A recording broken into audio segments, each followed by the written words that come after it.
Hello beautiful people, my name is Jahan, welcome to my channel. Now we're in June, we're halfway through the reading year, so I want to talk about all 32 books I've read this year. Now this is going to be in no particular order because if I'm honest, I can't remember what books I read when.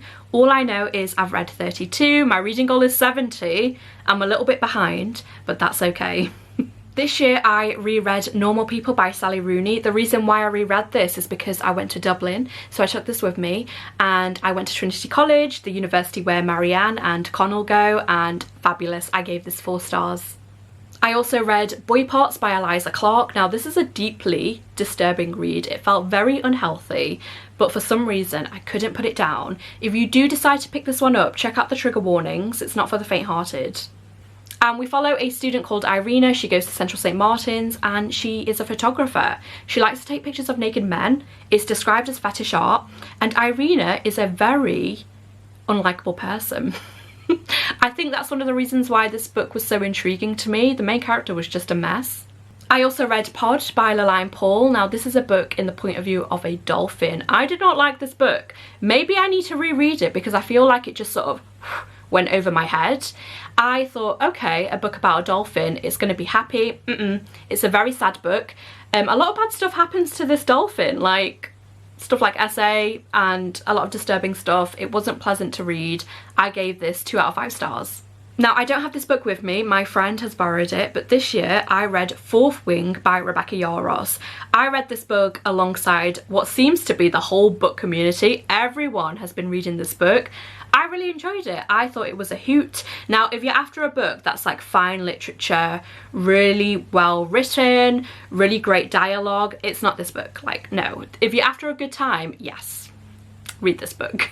The next 2 books I read were also shortlisted for the Women's Prize for Fiction, and those books are Trespasses and Fire Rush. I listened to both of these on audio. They're fantastic audios, especially Fire Rush. It's very atmospheric. Fire Rush is about music, so in the audio you've got a lot of music playing. It really feels like you're right in London in the scene. And I rated both of these books 3 out of 5 stars. I'm really happy I read them. They were really atmospheric. They were really well written. You can tell there's a reason why they were shortlisted for the Women's Prize for Fiction. This year I discovered a new author. I read Wandering Souls by Cecile Pin.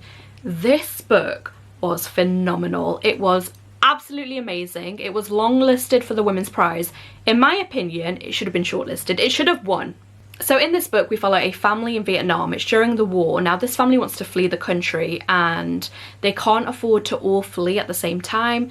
So the 3 siblings get on a boat and the mum and dad say, we'll join you later, but get on this boat, go to Hong Kong, we'll see you in a few weeks. Sadly, the parents never make it to Hong Kong, so these 3 siblings are left on their own to navigate through life. Eventually they go to England. It was just a really moving book and it really opened my eyes to the situation that happened in Vietnam and to a lot of immigrants that do live in the UK that have pretty much had to start their lives from scratch and really, you know, work hard, work extra hard to make money, to find a place to live, to feel a sense of community when their own home was pretty much taken from them. So yes, absolutely love this book, 500 out of 5 stars. This year I discovered a new all-time favourite author, and that author is Rebecca Kuang.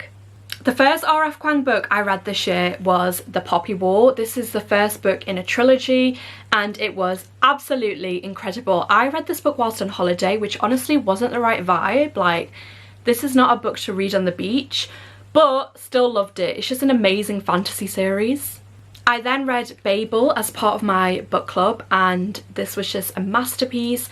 I felt so smart reading this, and the characters, the plot, the setting, everything was just so gorgeous. Could not put it down. One of my favourites of the year. More recently I read Yellowface by R.F. Kuang. Now a lot of people have said that they don't like this book as much as Babel or as much as The Poppy War. I was obsessed. From page 1, I couldn't put this book down. This book is about the publishing industry, the dark side of the publishing industry. We follow 2 authors. One is a Chinese author who's very successful, and the other one is a white author and she doesn't have a good debut. Her books don't really sell, she's struggling, and she's very jealous of her friend. Now, the Chinese author, Athena, sadly dies. She chokes on a pancake, which is just ridiculous, but this is a satire. And her friend steals her manuscript and publishes it as her own. So this is just so fascinating. From page 1, I was hooked. I also have a signed edition because I had the privilege of meeting Rebecca in Liverpool. She did a talk about this book. Truly a new favourite author. I think I'm going to read everything this author publishes. I still need to finish this trilogy. I read Cursed Bread by Sophie Mackintosh. Not much to say about this one. Found it pretty boring, if I'm being honest. We follow a baker's wife who is a very unremarkable person, and you can tell because she was very boring to read about. I also read I'm a Fan by Sheena Patel. This book was so good. We follow our nameless main character, and she's in this sort of relationship with this man. And more so than liking this man, she's obsessed with this man's other lover, who's an online influencer, and she starts stalking this other lover, and it just gets very, very strange. I love reading about deranged women, feral women. I think that's my new favourite genre. Gave this one 2 out of 5 stars.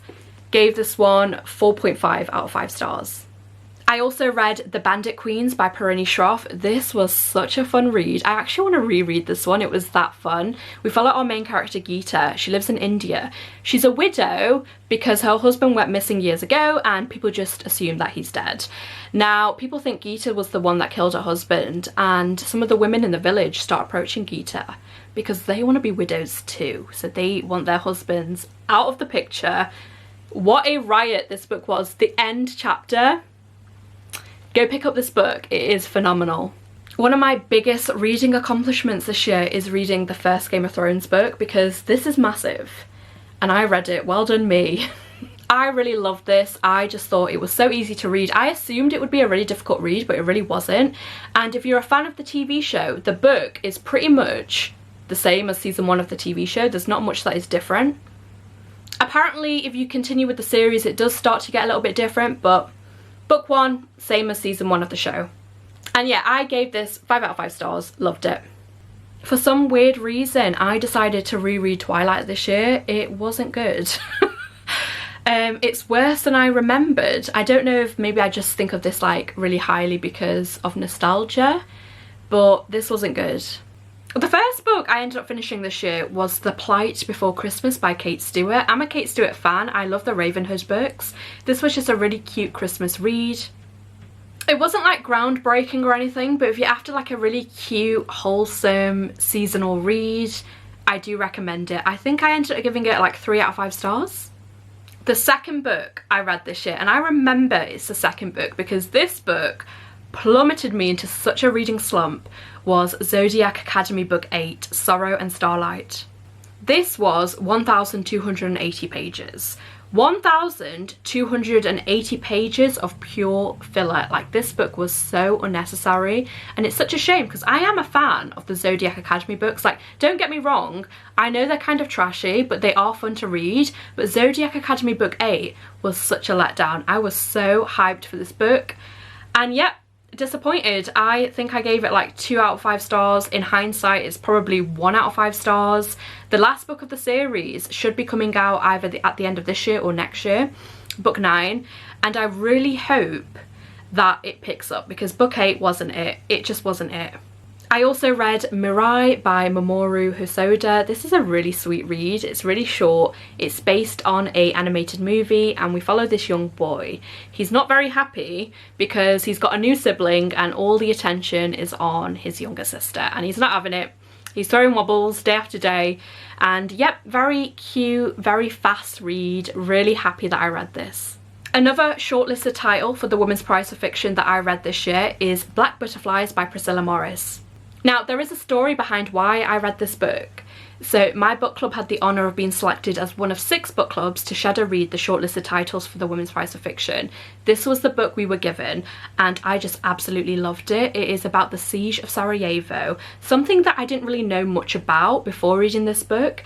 And even though it's a war book, you'd think it'd be mega heavy. It wasn't. It talked about a lot of positive things like a sense of community. It talked about art, using art as escapism, the love of your neighbours, the love of your family. I adored this book. I learned so much from this book, especially right now with the situation in Ukraine. it was just a really important read, and Priscilla is such a babe. I follow her on Instagram and she's just the best. If you're gonna read any book this year, I really recommend this one.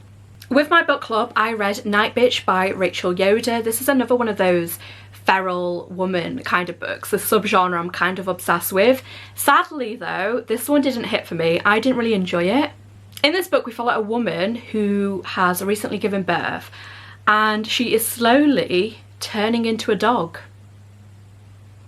But yeah, it didn't hit for me. I just found it kind of boring. I mean, it picked up at some points, but wasn't for me. Wasn't for me. Do appreciate how floppy it is though. Right, the next book I'm really nervous to announce because it might be my favourite read of the year so far. I'm unsure. I've got like 5 favourite reads of the year so far, but this one, I just can't stop thinking about it. It's been months since I read it, and it's Tomorrow and Tomorrow and Tomorrow by Gabrielle Zevin. How to even describe this masterpiece? We follow 2 characters. They bond over a shared love of video games, and they grow up and they decide to create a video game themselves. They collaborated on a video game which ended up being really successful. They become really rich and famous. It's a story about love, but not romantic love, about platonic love, about friendship, about loss. Ugh. Like I can't, I'm getting choked up speaking about it. It's such a good book. I'm gonna go meet Gabrielle Zevin for a book signing next month. I'm in my author signing era, like I'm going to so many. Please read this book, like just read it. Don't listen to people that say they don't like this book. They have no taste. Read this book. It's just so good. Like it's just, I read this on an aeroplane, like I couldn't put it down. I also read A Man Called Uwe by Fredrik Backman. Now this was a gorgeous read. We follow Uwe and he's lost his wife, and life really isn't worth living without his wife. He wants to die, like he doesn't want to be alive anymore because his wife has passed away and she was his everything. So it's a very sad book, but it's a book about community, and if you're into very flowery language or just lines that just really impact you and just hit you in the feels, this is the book for you. I ended up just tabbing and highlighting a bunch because there were so many lines that just made me tear up. Absolutely loved it. I am now a Fredrik Backman fan. I have Beartown sat on my shelf waiting to be read. I really want to check out Anxious People too. The only young adult book I read this year is The Hate U Give by Angie Thomas. I really enjoyed this book. We follow a character called Star, and it's the aftermath of losing her best friend. Her best friend is killed by a police officer. She's a witness to that crime, and we follow her story. Now, because it's a young adult book, some of the language used was quite young. That took a while to get used to, especially with all the pop culture references and stuff. Apart from that, this was a really great book. I think I gave it 4 out of 5 stars. I'm not usually one to pick up YA, but this was a win in my opinion. The only poetry book I have finished to completion is Love Looks Pretty on You by Langleaf. Now I do read poetry often, it's just I read it here and there, so it takes a long time for me to actually complete a whole collection. So this is the only one I managed to complete, but I didn't like it. I didn't like this book. It gave Tumblr 2008 vibes, it gave emo teenager in her bedroom typing on her laptop how she feels trapped. I don't know, it just wasn't that great, so I don't think I'll be checking out any more of Langleaf's works. I think I gave this like 1 or 2 out of 5 stars. This year I've been slacking with my manga. I've only read 2 mangas this year. I read volume 1 of Ouran High School Hosts Club. I was going to do a reread of this whole series. Pretty much I reread this series every 3 years, and I loved it. I still love it. I just didn't continue because I had other stuff to read, so really need to revisit this.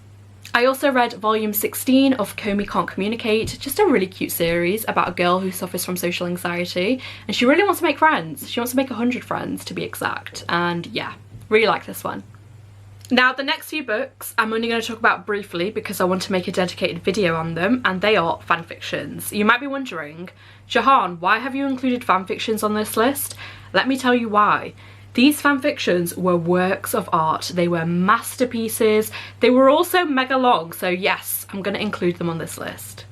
This year I reread Manacled by Sen Lin Yu. Now if you've never heard of Manacled, it's really popular in the Dramione community, and yeah, read the trigger warnings. It's a masterpiece. It's my favourite work of fiction of all time.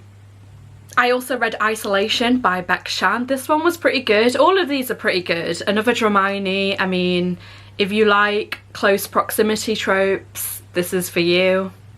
I read the first 2 books in the Rights and Wrongs trilogy, the first book being The Right Thing to Do. Very good, highly recommend. The next book, All the Wrong Things, was still good. It's pretty much book 1 but in Draco's POV, so a little bit unnecessary but still good, very cute. I read Draco Malfoy and the Mortifying Ordeal of Being in Love. Obsessed, so cute, such a slow burn, highly recommend.